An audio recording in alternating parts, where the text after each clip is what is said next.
iyo mibare gatandatu ka Satani, gatandatu ka Antikristo, gatandatu ka wa muhanuzi w'ibinyoma uzaba ari umuyobozi w'idini. Icyo gihe utwo dutandatu dutatu nitwo duhinduka 666, ariko ni umubare w'umuntu.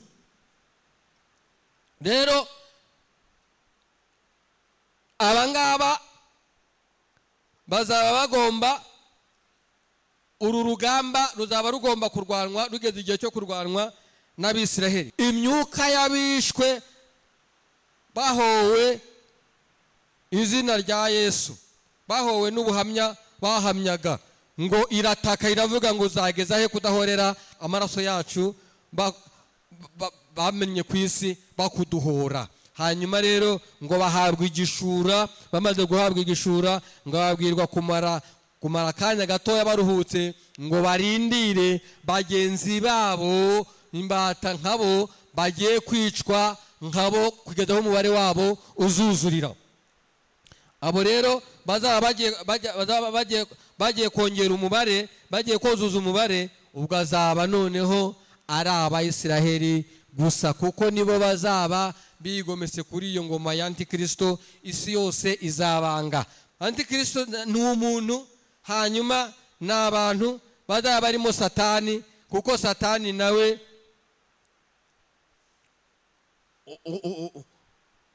naba kuba marayika yabwambuwe. Satani nawe ni umuntu.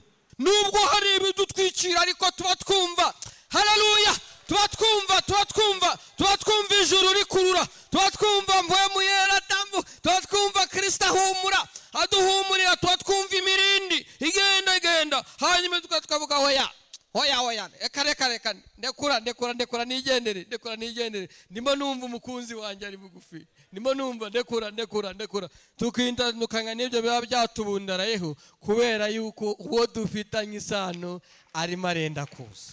Haleluya, amen. Tuzamara imyaka 1000 muri paradiso y'Imana. Yewe tuzamara imyaka 1000 muri paradiso y'Imana. Abakijijwe bizera tuzamara imyaka 1000.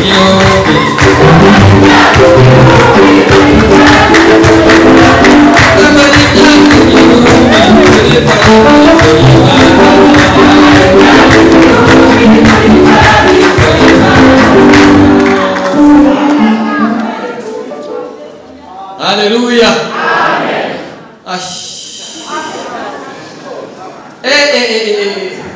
Niko abaririmbyi bamaze kudutereka ahantu, ariko sinzi ko mwahakurikiye neza, ngo ku irembo ari ku irembo. Noneho mwibuke neza, iyo dufite ubukwe hano mu isi,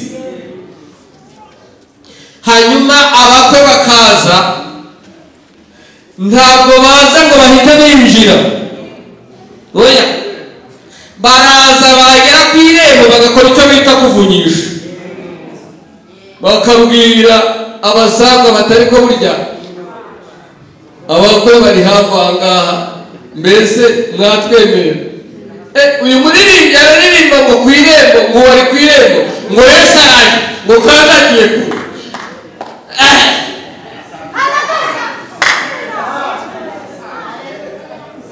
Mwami Yesu Kristo arimo aravunyisha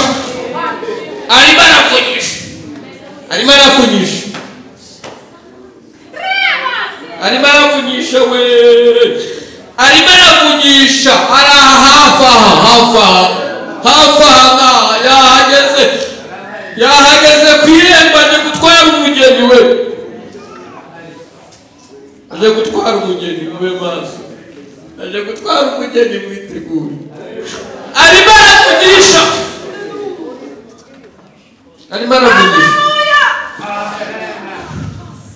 Kadusome ijambo. Hanyuma ku bashyitsi batazi, nitwa Nyabinani Pascal, ndi umukristo mu itorero rya ADEPR Pentecote mu Rwanda.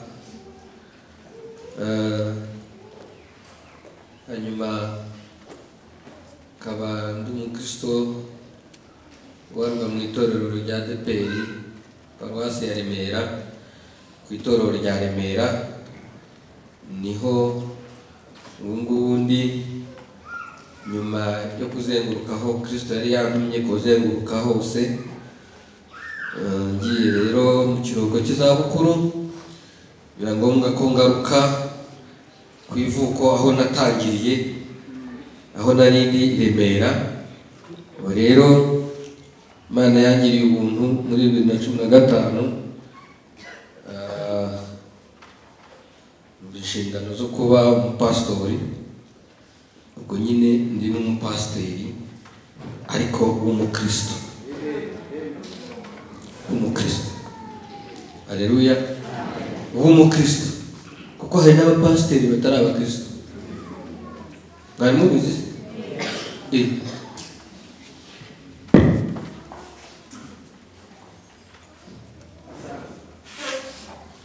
Ntabwo mwabyemera, ariko ndiko bahari abapasiteri batari abakristo,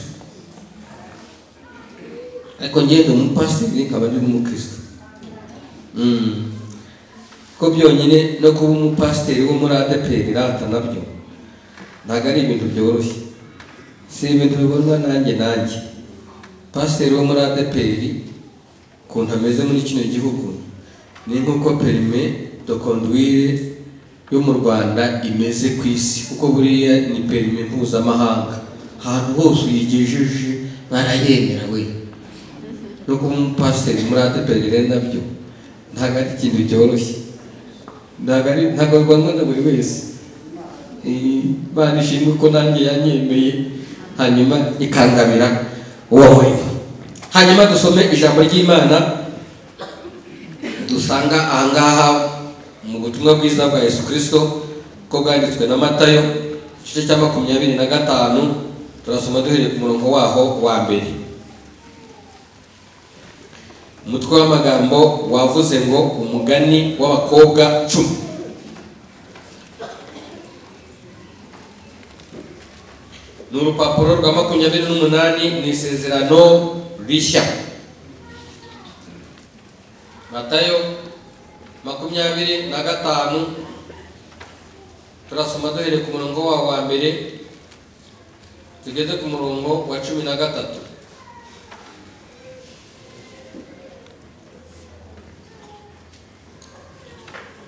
Nagezeyo dusome. Haravuze ngo icyo gihe ubwami bwo mu ijuru buzagereranywa n'abakobwa 10 bajyanye amatabaza yabo bajya gusanganira umukwe. Ariko muri abo 10 5 bari abapfu, abandi 5 bari abanyabwenge. Abapfu bajyanye amatabaza yabo ntibajyana n'amavuta, ariko abanyabwenge bo bajyana amavuta mu mperezo zabo hamwe n'amatabaza yabo. Umukwe atinze bose barahunikira barasinzira. 6 Ariko nijoro mu gicuku habaho urusaku ngo umukwe araje, musohoke musanganire. Maze ba bakobwa bose barahaguruka baboneza amatabaza yabo. Abapfu babwira abanyabwenge bati nimuduhe ku mavuta yanyu kuko amatabaza yacu azima. Ariko abanyabwenge barabahakanira bati oya, yadukwira twese, ahubwo nimujye mu bahanjuzi muyigurire.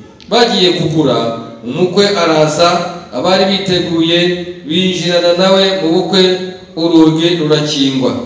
Hanyuma ba bakobwa bandi nabo baraza barahamagara bati nyakubahwa dukingurire. Nawe arabasubiza ati ndababwira ukuri yuko ntabazi, nuko mube maso kuko mutazi umunsi cyangwa igihe.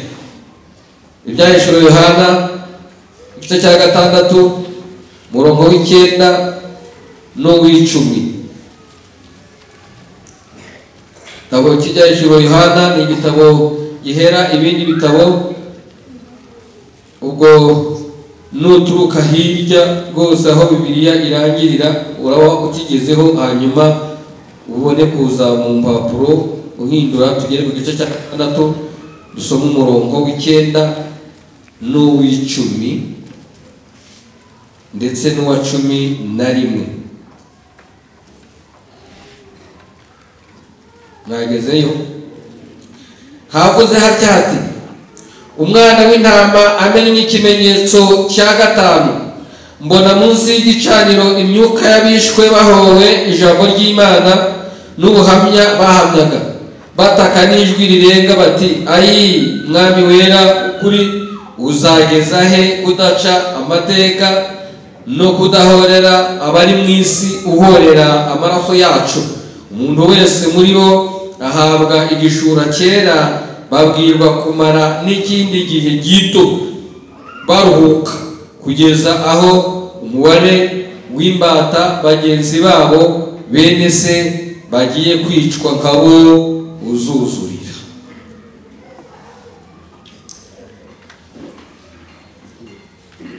Duhindure gato ku gice cya 10 dusome nako cya 12, dusome duhereye ku murongo, twajyaga guhera ku murongo w'10 ariko reka duhere ku wa 13 kugira ngo twanzure vuba.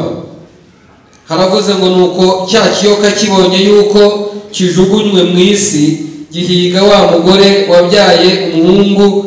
Umugore ahabwa amababa 2 y'ikizu kinini kugira ngo aguruke ahunge mu butayu ahantu he, aho agaburirirwa igihe n'ibihe n'igice cy'igihe, arindwa icyo kiyoka.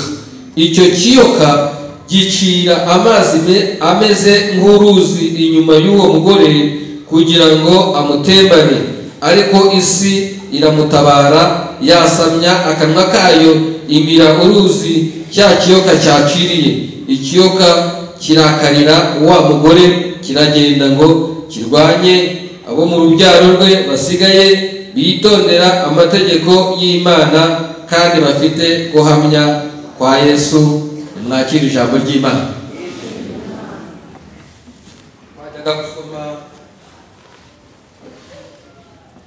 Twajyaga gusoma no muri gitabo cya Yobu igice cya 20 umurongo 20, ariko twanahasoma tutahasomye tutaharebye kuko turahazi. Haravuga ngo, ariko ibwira umuntu iti, dore kubaha Uwiteka nibwo bwenge, kandi kuva mu byaha niko kujijuka.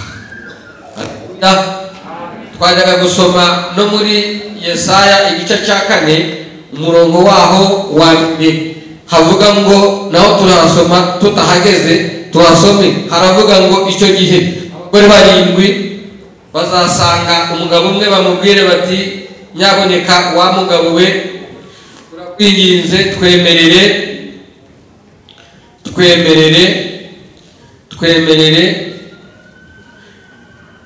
tukwitirirwe, twitwe bakawowe, ariko tuzihahira ibyo kurya, tuzaniyambika. Icyo tugusaba ni kimwe gusa, ni udukiza uruga rw'abantu.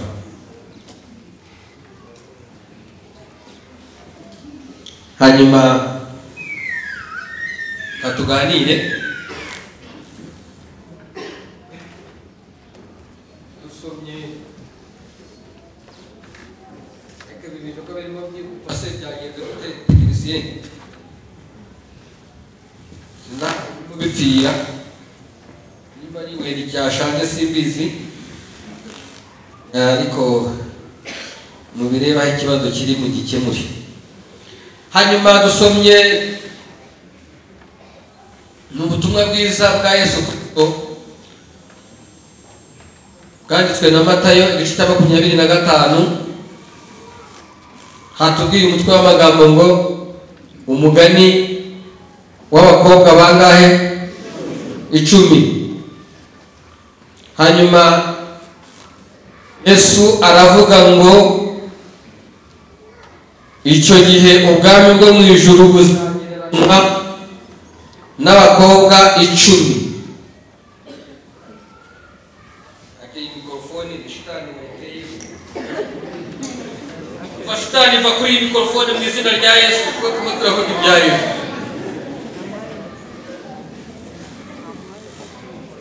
Hanyuma abo bakobwa 10 ya rukuru Satani ajya yibeshya akagira ngahari wenda twarageze hari ukuntu byagenze. Haleluya. Hano mu muhogo harimo volume ye kwizamura yemwe. Haleluya, haleluya. Abantu b'imbere, abantu b'inyuma ngabo muranyumva, muri kiganza ngiye kuvuga nibishaka birangire none. Nibishaka birangire none. Haleluya. Ngiye kuvuga nibishaka birangire none. Kubera ko Yesu ari ku ngoma. Yesu ari ku ngoma. Haleluya. Na kera twarabuvuzi bibitari byaza. Nubwo byatumye bamwe barwara za prostate. Ariko bagiye mu ijuru turabasangayo. Ubwo bakoreye Imana. Kandi n'abatazirwaye barapfuye we ntabwo bapfuye bazirwaye gusa. Kandi n'abatazirwaye bazapfa. Twese tuzapfa. Twese ni imwe. Igihe nikigera tuzagenda. Haleluya. Hanyuma dusomye umugani w'abakobwa 10 k'ikigereranyo cy'ubwami bw'Imana. Abakobwa 10 bagabanijemo amatsinda 2.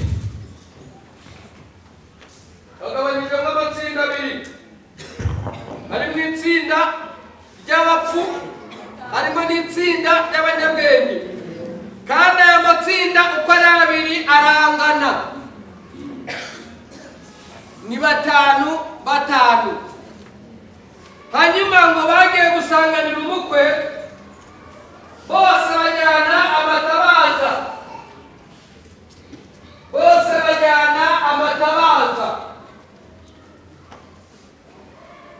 Bagezeyo aba bakobwa bafite ibintu bibahuza.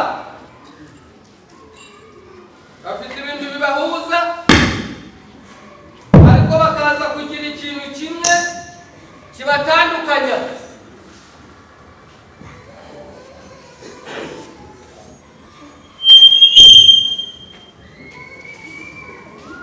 Aba bakobwa uko ari 10 ngo bose bagiye gusanganira umukwe babihuriyeho. Bose barajyana kandi bahaguruka bose bafite amatabaza, kandi amatabaza yabo bose yaka cyo kimwe. Baragenda rero bagera aho bagiye gutegerereza umukwe. Amatabaza barayatereka, hanyuma baramutegereza bose.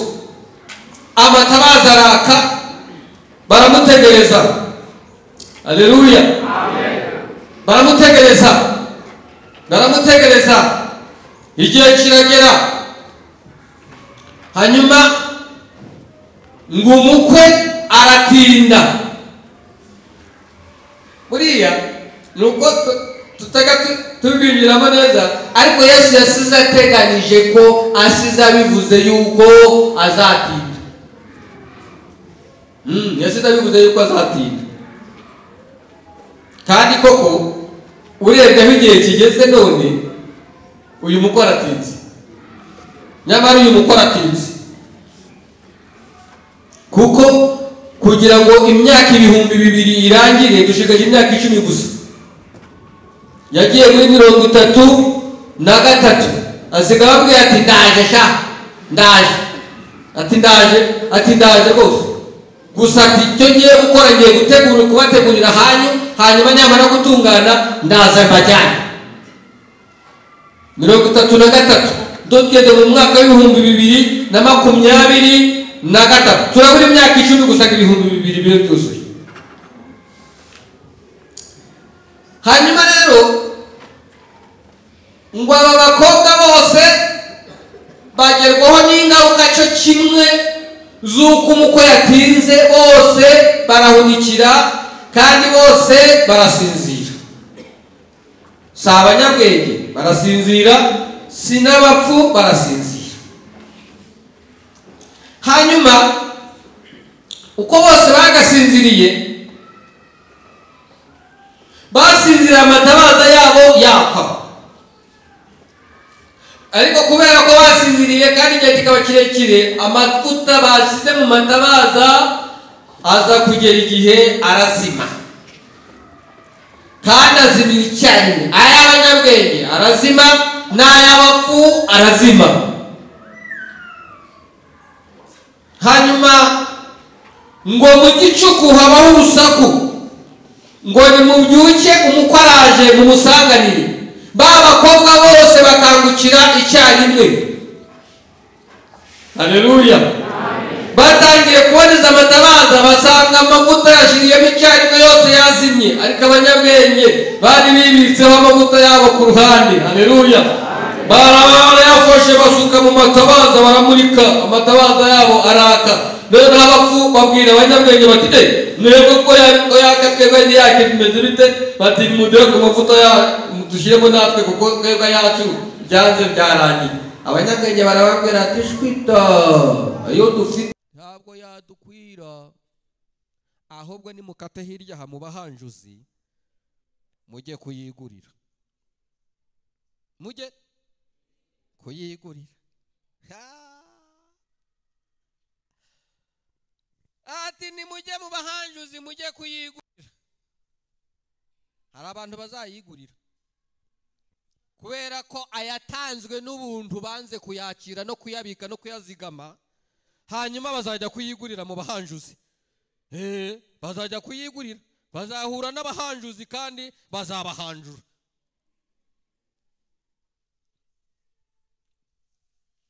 Maze iminsi nibaza igihe kinini. Jewe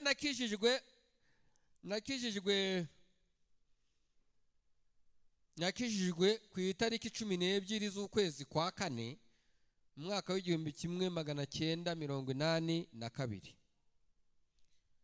Nibwo nageze mu rusengero rwa mbere rwa ADEPR Pentecote. Hanyuma kuva icyo gihe ngumamo na n'ubu ngubu ndacyarimo. Ariko aya magambo nayasomaga nkayumva, nkumvaho kamwe, nkumvaho kandi. Ariko mu minsi ishize nafashe igihe cyo gutekereza ibintu bibiri, kwibaza ibintu bibiri. Burya hari ibintu twumva ariko wenda ntitunabitindeho, ntube wanabibona n'igisobanuro ukumva nyine nuko. Nagerageje gutekereza ndibaza ngo ko maze kubona ko itandukaniro ritandukanya aba bakobwa ari rimwe. Ni ikintu kimwe gusa kibatandukanye. Mwacyumvishije? Ni amavuta. Haleluya. None rero mfata igihe cyo gutekereza kandi nshaka kugira ngo nawe utekereze. Ubundi aya mavuta atandukanya aba bakobwa ni ayahe?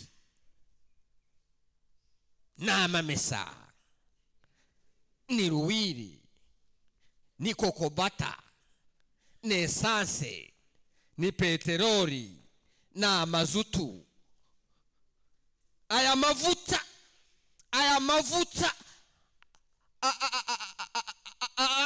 asukwa mu itabaza ryari ryazimye rikongera rikaka. Aya mavuta ni ayahe?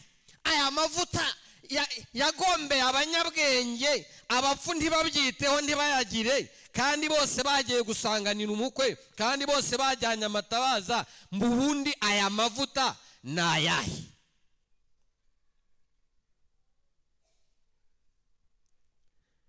ngira ngo mbanze mbabwire yuko aya matsinda yombi babajije ikibazo hano, nkababaza ikibazo cy'aya matsinda, iherezo ryayo bamwe wenda bashobora kuba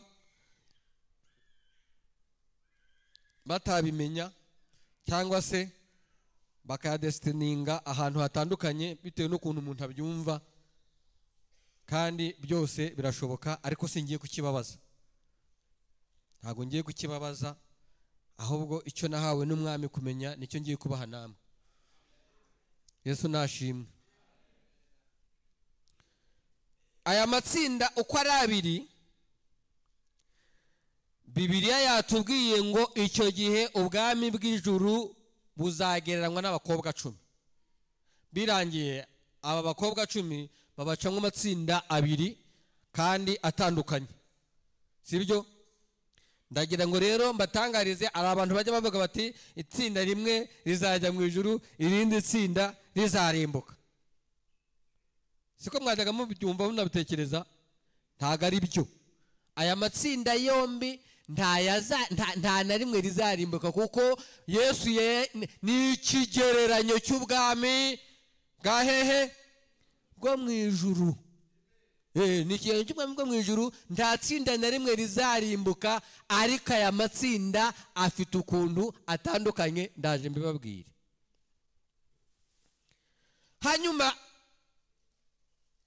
aya mavuta atandukanya aba bakobwa nayo nyababajije, bamwe mwayamenya abandi ntibanayamenya, ariko abenshi mwayamenya.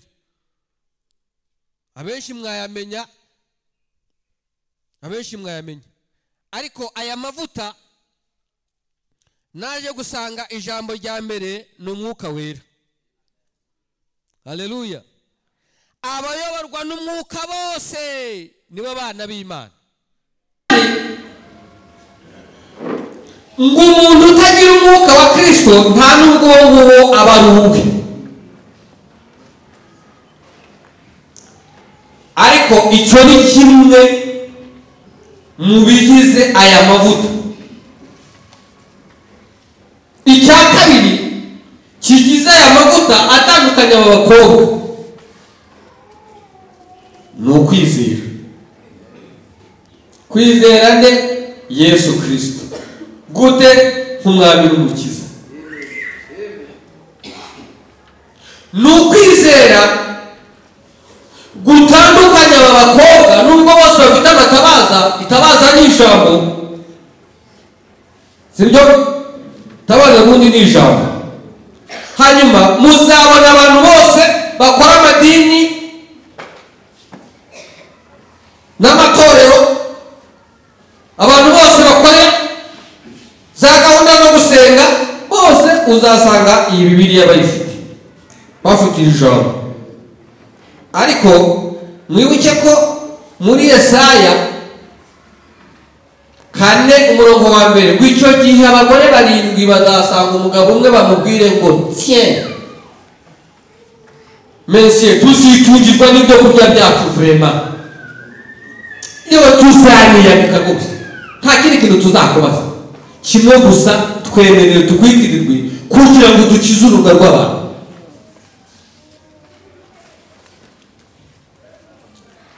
Ejo ndimo nganira n'umwene data uri Burundi, ambwira umuntu umwe nashatse kubabwira kuko mubabwiye mwamumenya, wavuye inangaha agenda ataye umugore, agenda ajyanye n'umugore wa kabiri, ariko agezeyo nyine batari babimenya, nuko yegera bene data babayo, azi ko babanye hano, arababwira ati rero atuje gushinga ati dini, ati ko nasanze gushinga idini mu Rwanda ntabwo byoroshye, atari kungunje gushinga idini n'ahagara.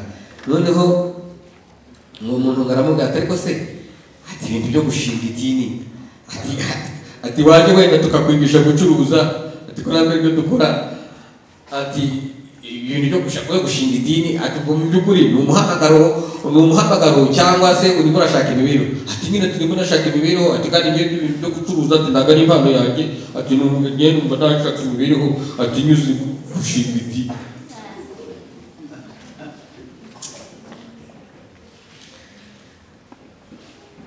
Abagore 7 bazasanga umugabo umwe bamubwire ngo tuzitungirwa n'ibyo kurya byacu, tuziyandika, icyo dushaka ni kimwe gusa, nuko tukwitirirwa tukitwa bakawowe.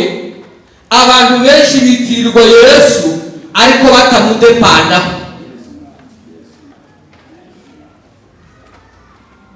Abantu benshi baramuririmba, abantu benshi baramurisha, abantu benshi bose bashira hariya, ariko ntabwo bamudepanaho.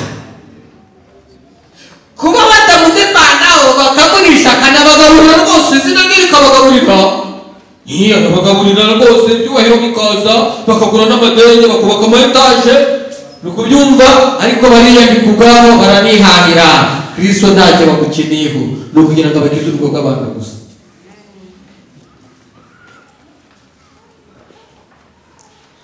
Aya mavuta rero ni ukwizera Yesu. Ubundi kwizera kugabanijemo ibice bine. Hari ukwizera kwa rusange. Ukwizera kwa rusange kugirwa n'abantu bose. Hanyuma hakaza kwizera gukiza. Ukwizera gukiza tugusanga muri Yohana 3:16, kuko Imana yakunze abari mu isi cyane byatumye itanga umwana wayo w'ikinege kugira ngo umwizera wese atarimbuka ahubwo ahabwe ubugingo buhoraho. Hanyuma hakaba ukwizera kubeshaho. Kwizera kuzana imibereho, kwizera kubeshaho, ko nako ni ngombwa kurakenewe. Kwizera kubeshaho. Hanyuma hakaza n'ukwizera kw'impano. Kwizera kw'impano, kwizera Yesu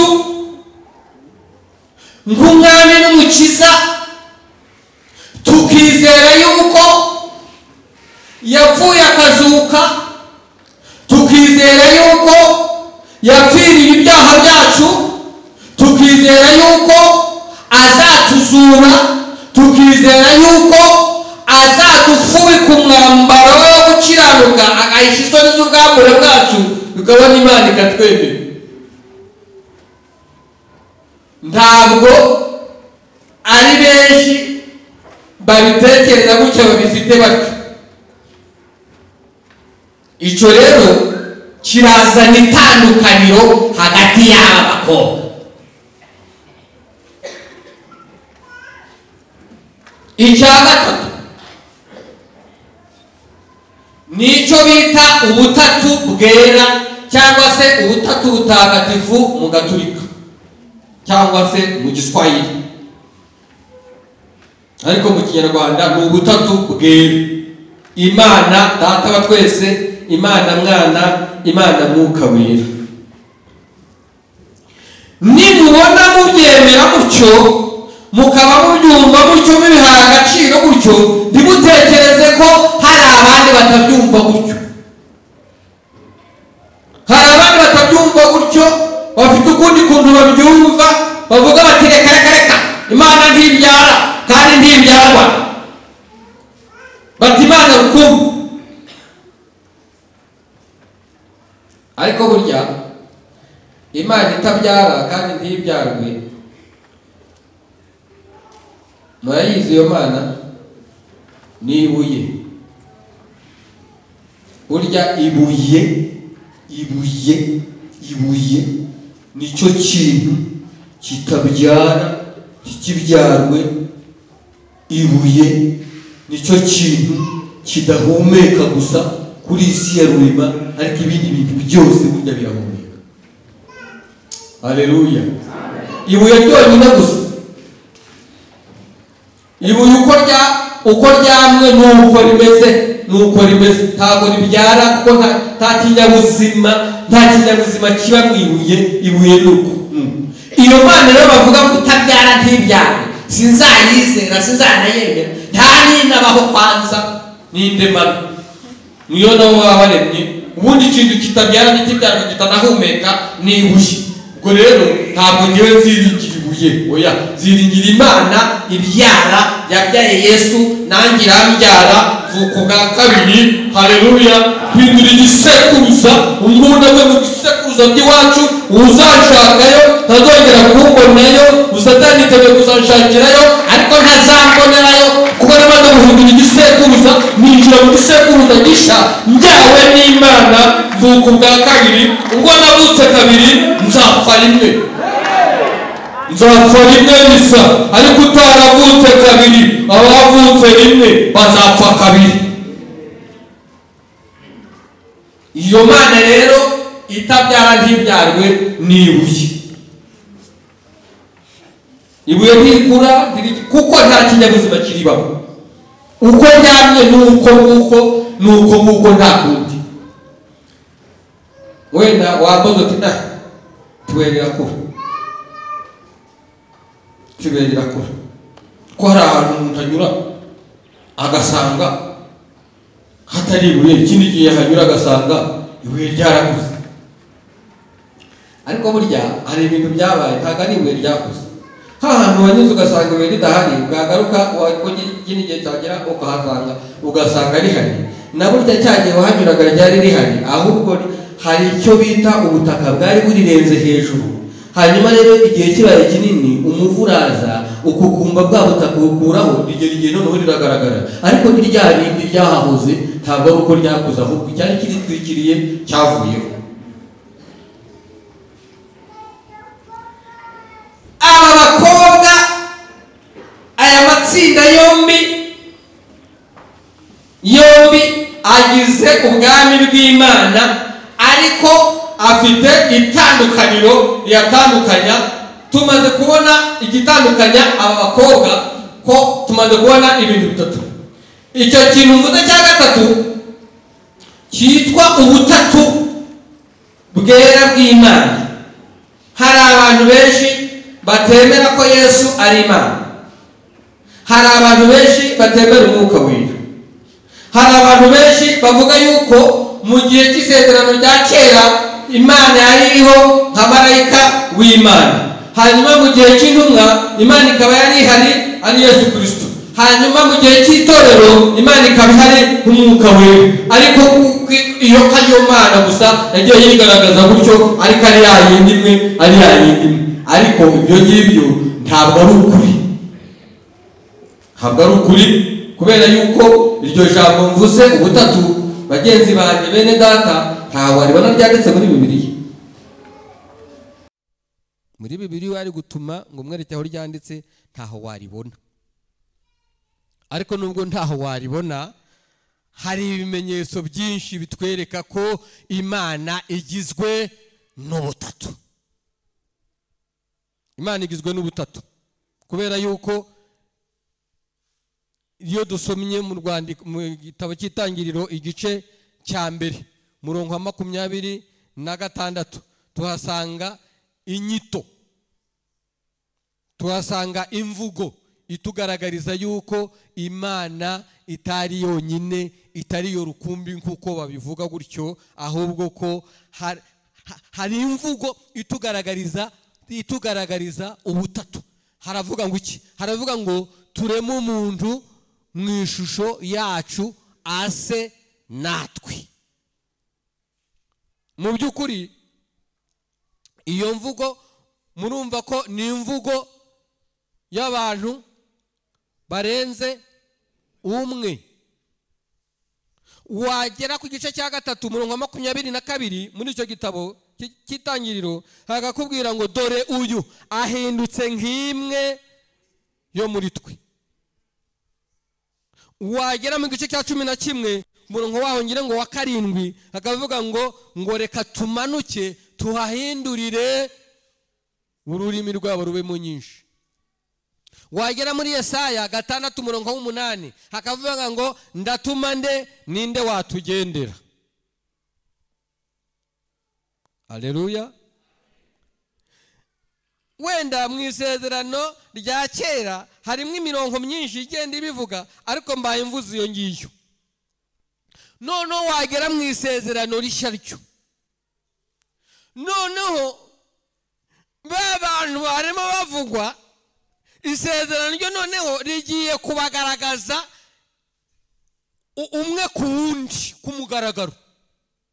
Yohana 3:16 ngo Yesu amaze kubatizwa ava mu mazi, amaze kuva mu mazi ngo ijuru rirakinguka, ngo rikingutse ngo mu ijuru hamanukayo ngo umwuka wera ngo ari mu ishusho y'inuma, ngo araza amuhagarara ku rutugu kandi arahatinda, kuko Yohana yarabwiye ngo uzabona umwuka wera azagatindaho kuri we ngo uzamenye ko ari uwo nguwo. Haleluya. Ngo araza arahatinda, ariko ntibyarekeraho, mu ijuru ijwi rivugirayo ngo nguyu umwana wanjye nkunda nkamwishimira nimumwumvire. Ubwo se usibye ko abantu nyine bajya bagerageza kwirengagiza bagaca hirya bagaca hino, ubwo koko ibyo ngibyo wabisimbuka uciye hehe? Imana ni imwe ariko mu butatu. Haleluya. Kandi buriya n'umuntu nawe agizwe n'ibintu bitatu, kugira ngo umuntu abe umuntu ugenda uvuga ukora ureba wumva, umuntu ugaragara uboneka ari umuntu nk'uko murimo mundeba ndi imbere yanyu, nk'uko namwe ndimo mbareba. Umuntu agizwe n'ibice bitatu. Umuntu agizwe n'igice cyitwa umubiri, umuntu akagirwa n'igice cyitwa ubugingo bugenda mu cyo bita amaraso, umuntu akagirwa n'igice bita umwuka. Ni ibintu bitatu.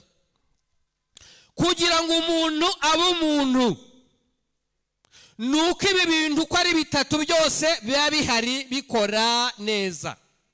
Iyo habuzemo kimwe ntaba kibaye umuntu, yitwa ikindi kintu kitari umuntu. Urugero, iyo umwuka uvuye muri uyu muntu ntaba kibaye umuntu, yitwa intumbi, umurambo. Nubwo umubiri ugihari na ya maraso akaba gihari, ariko iyo umwuka uvuyemo ntaba cyitwa umuntu, yitwa umurambo. Hanyuma iyo umubiri ubuze n'amaraso akabura, hasigara umwuka. Uwo mwuka usigaye ntabwo uba ukitwa umuntu, witwa ngo iki? Witwa umuzimu. Witwa umuzimu. Umuntu aba umuntu ari uko ibyo bintu uko ari bitatu byose bihari bihagarariwe. Ubwo rero abantu bavuga ngo Imana ni imwe ntibyara nabyarwa, ntabwo ndi kumwe nabo. Siko niza nge nizera Imana ibyara kandi ikabyarwa, kandi ikabyarwa. Kandi barangiza bakavuga ngo twemera ngo Imana ngo ishobora byose. Imana ishobora byose, none uravuga ko idashobora kubyara? Kuki wemera ko ishobora byose sikumva ko idashobora kubyara? Nimba ishobora byose no kubyara yabishobora, kandi yarabishoboye, yaranabyaye irata. Yabyaye umwana wayo Yesu Kristo. Haleluya. Irangije nanjye irambyara kubw'ineza no kubw'ubuntu, hanyuma ni Yesu wangize kuba umuvandimwe we. Imana ishimwe cyane. Hanyuma haraho Yesu nawe yagiye avuga ati ndakora, na data nawe arakora, ngo kandi ngo nimugira mutya ngo mwizere Imana nanjye munyizere, mu rugo rwa data harimo amazu menshi, ngo nuko rero ngo nimunkunda muzitondera amategeko yanjye, ngo nanjye nzasaba data ngabaho umwuka wera w'ukuri wo kubana namwe, ngo kuko zenda ku byanjye akabibaha, ngo kuko ibyo data afite byose ni ibyanjye. Mva aho harimo amagambo menshi asobanura neza ubwo butatu twemera kandi twizera. Ntabwo rero ukunguku ubyemera, ukunguku ubyumva bitanakugoye. Tweko kubera ko twabiherewe ubuntu twumva bitatugoye, ariko ababigura birabahenda cyane, birabagora. Ntago babyumva, ntago bumva ukuntu Imana, ntago bumva ukuntu Yesu ari Imana, ntago bumva ukuntu bajya bagatako izo mana zanyu musenga ngo Yesu ngo Imana ngo umwuka wera, bakumva batabyumva. Ariko twebwe twemera Imana imwe mu butatu. Haleluya. Kuko Imana igomba kugira ijambo ikavuga. Imana igaragara igomba kugira ijambo ikavuga. Jambo w'Imana ni Kristo. Haleluya. Kandi Imana yacu rata kubera ko ari nzima igomba guhumeka, igira umwuka wayo we. Nibabyihorere nzabyijyanira rata nawe tubyijyanire. Nibabyihorere bazabisobanukirwa nyuma. ubwo bazabinjiye mu bahanjuzi bagiye kujya bayigurira. Reka twebwe tuyiyakirire rata ku buntu. Twebwe yaduhereye ku buntu, reka tuyiyakirire ku buntu, hanyuma abazajya kugura bazagende bigurire, n'akazi kabo bizabahenda. Hanyuma aya matsinda yombi yaba abakobwa 10, ikindi kiyatandukanya ni ukwezwa, kwiyeza, kumenya yuko wacumuye, kumenya yuko wasitaye, kumenya yuko wanduye, ukiyeza. Icyo nacyo ni ikimenyetso gitandukanya aba bakobwa. Ni ikimenyetso cy'amavuta atandukanya aba bakobwa. Kuko uyu munsi wa none hariho abantu bigize inyabwenge ngo bazi gusobanura cyane, ngo bafite inyigisho ngo zitwa ngiz'ubuntu, kandi bakabisobanura binjiye muri filozofi ihambaye cyane, bigize abantu b'abahanga, bibihanyaswa, abantu bakomakomeye cyane, bagasobanura. Kandi rwose urebye nabi banagukonvenka rata, bagukonvenka rwose, bagukonvenka kuko bafite ubwenge bw'uburiganya, bw'ubushukanyi bwa Satani bukomeye cyane ku buryo babivuga. Ariko twebwe agakiza twakiriye, haleluya, agakiza twakiriye, twemera kwezwa, twemera ko tugomba kwezwa. Kandi n'ubu Imana imaze kubidukangurira, nimba mwabyumvise, imaze kubidukangurira ko tugomba kwezwa. Kubera iki tugomba kwezwa? Tugomba kwezwa nyine. None se niba udashaka kwezwa, kubera iki dukaraba bwacya tukongera tugakaraba? Kubera iki tumesa imyambaro tukajya guhanaguza amakote yacu bugacya tukongera tukayasubizayo? Ni ukubera ko tuba twayambaye akandura.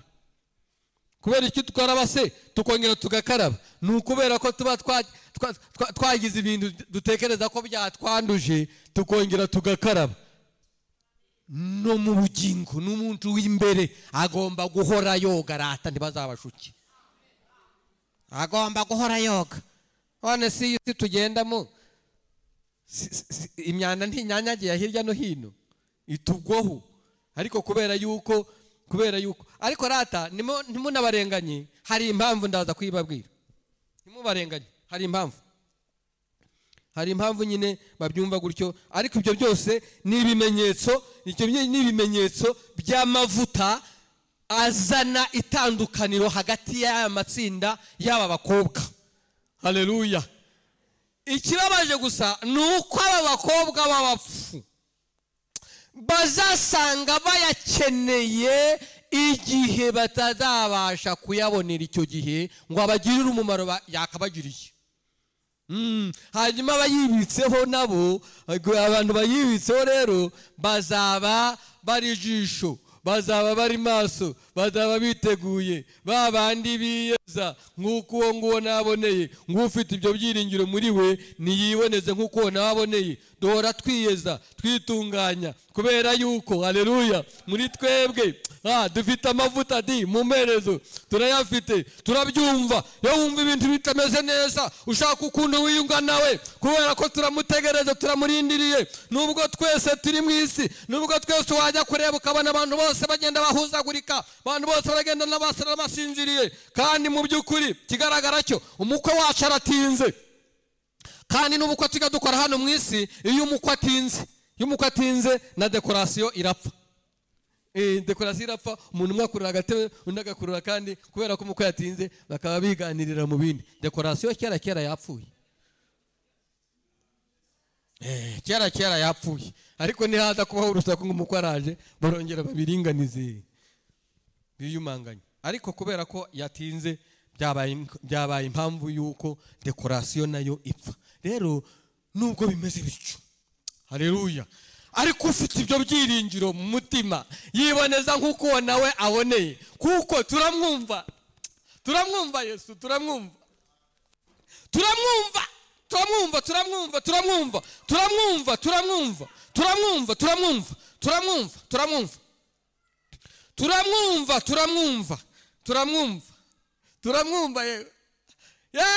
turamwuba regedanga nkajya mbona bwiza bwe buri aha hantu narimo mbwira umuyobozi ndavuga nti ariko mwitonda aha hantu hashobora kuza kuko umuntu nabonaga rwose tutari buze no kwigaza igihe nta muntu urapfa no kuri nawe nimo mbona dusa n'ahantu tutari burarino kuko rari zose zaririmbaga mukaririmba mutushayo hanyuma rero Yesu we Yesu ni mwiza n'ukuri Yesu ni mwiza aba bakobwa rero uko ari 10 bagatandukanira ku mavuta ngo umukwe aje batangiye kuyamurika ngaya abapfu azimye barababwira ati nimude ku mavuta yanyu barababwira ati shwida ntabwo yadukwira ahubwo mukatira hano hirya mu bahanjuzi mujye kuyigurira ayo dufite ntiyadukwira uzi impamvu bababwiye gutyo uzi impamvu Yesu yavuze ibyo bintu ntabwo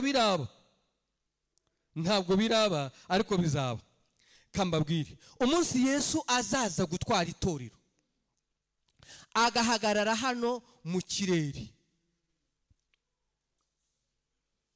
namara guhagarara aha mu kirere haleluya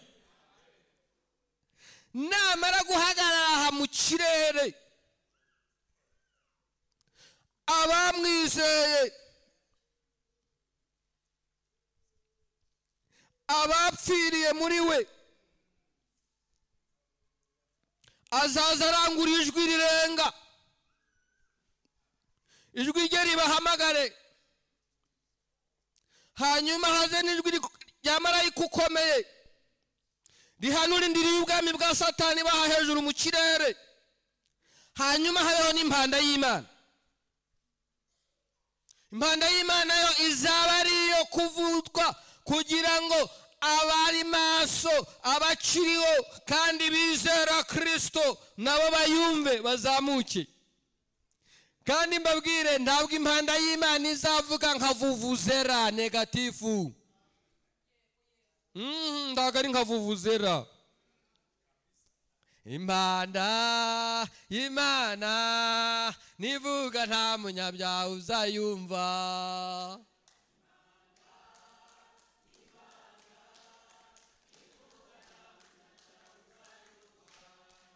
bakijijwe tuzayumva twigendere ariko nta munyabyaha uzayumva impanda we impanda y'Imana nivuga nta munyabyaha uzayumva haleluya impamvu iyo mpanda itazavuga nka vuvuzera Yesu yarabisobanuye arimo avuga uko icyo gihe ukuntu bizagenda haravuga ngo abantu babiri bazaba baryamye ku buriri umwe agenda undi asigare ngo abantu bazaba bari mu murima bahinga umwe agenda undi asigare abagore babiri bazaba bari ku rusyo basya umwe agenda undi asigare kandi Yesu ratanaza azaza ku manywa kandi azaza nijoro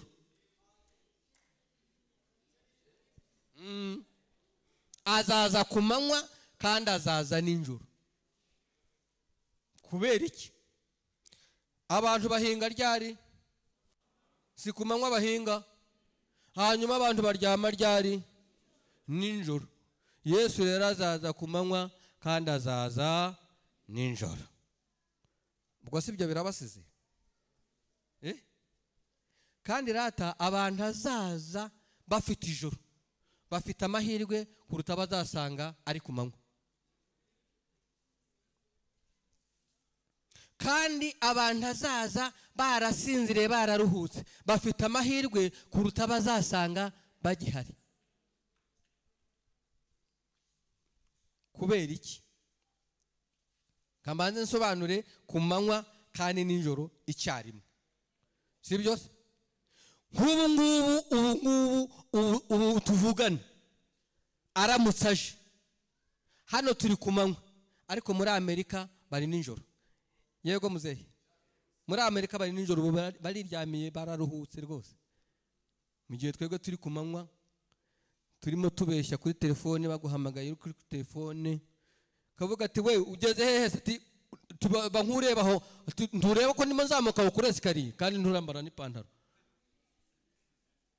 Njya numva abantu babeshya turi muri tagisi, umuntu akabaza ati yewe runaka, ati none se ko watinze? Ati yewe, ati wihangane, ati byanze kabisa tuvugana, ati ndi mu ntara, kandi ari muri tagisi hano ku Gishushu.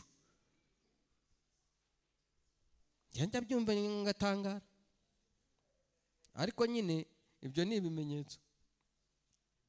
Ibyo ni ibimenyetso. Ufite ibyo byiringiro muri we yiboneza nk'uko nawe aboneye. Abantu babesha bagatinyuka bakabesha bakinjira mu tunyoma, kandi nta n'ikeri bube, ariko kubera akamenyero kubera akamenyero ko kuba imbata ya Satani, akabesha n'akanyoma katari bunagire nicyo kamutwara, ariko akabeshya. Umuntu umwe yigeze kubesha undi, turi iwanjye twicaye mu rugo tugiye kujya mu masengesho, noneho umudamu aramuhamagara, atese ati ko ndimo nza ugeze, ati ubungubu turimo turazamuka. Ndamubwira nti urabeshya, turimo turazamuka tukicaye mu rugo, ntabwo turazamuka rata, ntabwo turazamuka. Ngo nyine unagiraga ngo adacika intege ngo yumve ko tukiri hafi. Wamubwije ukuri se, niba intege azicika ko n'ubundi ariho hahandi, nutanamubwira ukuri azazicika. Nimba ari ucika intege n'ubundi azazicika. Vuga ukuri rero, we kwirirwa winjira mu bintu by'ibyaha ngo kugira ngo hari wenda ugira ujye urengera, wapi. Hanyuma rero ubwo Kristo naza aje gutwara itorero rye, akazahagarara aha mu kirere, itorero rizazamuka rimusanganire, rizamukane n'umwuka wera. Mwuka wera azarizamura arishyikirize Kristo, hanyuma tuzamarana nawe imyaka 3 n'igice hariya hantu, kandi ubwo itorero rizaba rigiye. Cyo ni igice kimwe cy'aba bakobwa, igice gisigaye kizahita kinjira mu bahanjuzi, kizahita kinjira mu bahanjuzi. Itorero rigiye, Antikristo azaba aje kwima ingoma ye y'ubwami, azamarana imyaka 3 n'igice hano ku isi yose imuyobotse. Iyo ngoma ya Antikristo rero nibo bahanjuzi, aba bantu bazajya gushakamo amavuta, bazajya kuyishakira, kubera ko ay'ubuntu banze kuyakira, bazajya kuyigurira. Bazajya kuyigurira. Ariko mwibuke ko Bibiliya yatubwiye ngo hanyuma b'abakobwa nabo baraza. Ni ikimenyetso cy'uko bari bayabonye. Itorero rizamarana na Kristo imyaka 3 n'igice hano mu kirere. Impamvu tuzamarana na Kristo imyaka 3 n'igice hano mu kirere atari yaje kutumurikira Imana, ni ukubera yuko azaba agomba kubanza kudutoza, agomba kubanza kutweza, agomba kubanza kutuboneza. Hazabaho kumesa, habaho gutera ipasi, hazabaho rwose gutunganya, kugeza ubwo itorero rizaba rimaze kugira ubwiza, ridafite inenge, ridafite ikizinga, ridafite n'umunkanyari. Imyaka 3 azaba agomba kutuzamura akatugeza ku kigero cy'igihagararo cye, tuzaba tumaze gusa nawe. Kuko iyo myaka 3 n'igice niyo yatoje abigishwa be. Abigishwa be burya yabatoje imyaka 3 n'igice, kandi nguko yari yamaze kubatoza, bari bamaze gusa nawe ku buryo kumutandukanya na Petero, kumutandukanya na Yohana, kumutandukanya na Yakobo ntibyashobokaga. Ariko byacanze abakuru, abayuda baracanganyijwe, ko twumva twifuza kumufata, tuzamubwirwa n'iki kubona bose basa. Hanyuma Yuda rero ababonye isoko, arababwira ati mwebwe ntago mwamumenya, mushobora kujya gufata mugasanga mwafashe Petero, mwaza gufata mugasanga mwafashe Yohana, kuko twese turasa. Atariko ngenzi kumutandukanya mu bandi, mwebwe mumpereze kashe gusa ubundi nze nzamubereka. Byari byarabacanze, kuko yari abigishwa yari yarabatereninze neza basa nawe mu myaka 3 n'igice. Natwe rero myaka 3 n'igice tuzamarana aha mu kirere, azaba yamaze kutugeza ku rugero rw'igihagararo cye, ku buryo tuzaba dushobora kujya kubana n'Imana bigakunda. Haleluya. Bigakunda. Tuzamara imyaka 1000 muri paradizo y'Imana. Haleluya. Hanyuma narangiza kudutunganya no kutuboneza, tumaze kuba abantu bashobora kubana n'Imana ntibitugireho ingaruka. Haleluya. Azabwira umwuka wera ngo rero mwuka wera agaruka ku isi, ari kuromboreze muri Isirayeli honyine. Hanyuma nawe ajye kutumurikira Imana. Icyo gihe tuzaba tugiye kumurikirwa Imana, tuzaba tugiye muri resebusiyo irimo itegurwa. Haleluya. Imyaka 3 n'igice izaba irangiye. Hanyuma bakobwa ryatsinda rindi ryasigaye ryagiye gushaka amavuta mu bahanjuzi, rizaba riyabonye nyuma y'imyaka 3 n'igice. Uko nyuma y'imyaka 3 n'igice akarengane gaterwa nuko abantu banze kwakira ubwami bwa Antikristo kazaba gasa naho abo bantu gasa naho barangiye gupfa, bazacibwa ibihanga, baramenwa amaraso yabo, bazaba basa naho barangiye. Hanyuma nyuma y'imyaka 3 n'igice rero ubwo nibwo Isiraheli nayo izaba igezweho, kuko izaba imaze gusobanukirwa ikamenya neza ko wa wundi bitaga Mesiya ko burya rata atari Mesiya, ko ahubwo ari Antikristo. Hanyuma bamwigomekeho, kandi bizaba bitewe nuko mwuka wera azaba yagarutse akaza kuri bo akabahumura amaso. Hanyuma rero ubwo hazatangira icyo bita umubabaro wo mu Bayakobo. Umubabaro wo mu Bayakobo dusoma mu gitabo cya Daniel igice cya 12, ngo nubwo hazatangira umubabaro wo mu Bayakobo, ubwo nibwo Isiraheli izatangira kwinjira mu ntambara zikomeye, ariko izaba ifite imbaraga zidasanzwe zo kubwiriza ubutumwa. Bazaba bahagaze, abapfuye mbere mu myaka 3 n'igice ya mbere, abo ngabo nyine bazaba bagomba kurimbuka, bazaba bararimbutse ko bazaba bapfuye batizeye, bagitegereje ko Mesiya azaza, ariko bazaba baribeshye kuri uwo Mesiya uzaba yaje. Kandi uwo Mesiya azaza bamwemere, uzita Mesiya azaza bamwemere ari wa Antikristo, kubera yuko azaba afite isano mu Bayisiraheli, azaba afite isano mu Bayahudi, kuko Bibiliya ivuga yuko ashobora, cyangwa se abashakashatsi cyangwa se abakomantateri bavuga yuko ashobora kuzakomoka muri umwe mu miryango 12 y'Abayakobo ya bene Isiraheli. Bakavuga ko bakanapresesa ko ashobora kuzaturuka mu muryango wa Dani, kubera Itangiriro 49 umurongo wa 16 havuga ngo Dani wowe uzamera nk'inzoka y'inshira iruma abantu, ikoma abantu mu nzira, ikaruma ifarasi n'uwihetse akagaranzukana nawe. Hanyuma bakongera bakabitekereza bashingiye muri iki gitabo cy'ibyahishuro Yohana igice cya 7, aho tubona 144 bizakomoka mu miryango 12 y'Abisiraheli. Muri iyo miryango ko ari 12, izina rya Dani ntabwo rihagarariwe, risimburwa n'umuhungu umwe mu bahungu ba Yosefu witwa Manase. Kandi bakongera bagakeka yuko bishoboka koko uwo muntu ashobora no kuzaba ari papa, bashingiye ku gitabo cya Daniel igice cya 11 umurongo wa 36 na 37, havuga ngo uwo mwami ntabwo azita ku gushaka abagore, nta nubwo azita ku mana z'abasekuru. Ibyo rero bizatuma mu gihe azaza kuba bamufiteho isano, bazamwakira nka Mesiya. Kandi Yesu nawe yarabivuze, Yohana 5:43 aravuga ngo ngiye naje mu izina rya Data ntimwanyemera, ngo ariko undi naza mu izina rye we muzamwemera. Ibyo rero ni ibintu bizabaho, ariko kikazamara imyaka 3 gusa n'igice, cyangwa amezi 42 cyangwa iminsi 1200. N'abahanuzi b'ibinyoma n'abantu bazaba barimo Antikristo. Antikristo ni umuntu, hanyuma n'abantu bazaba barimo Satani, kuko Satani nawe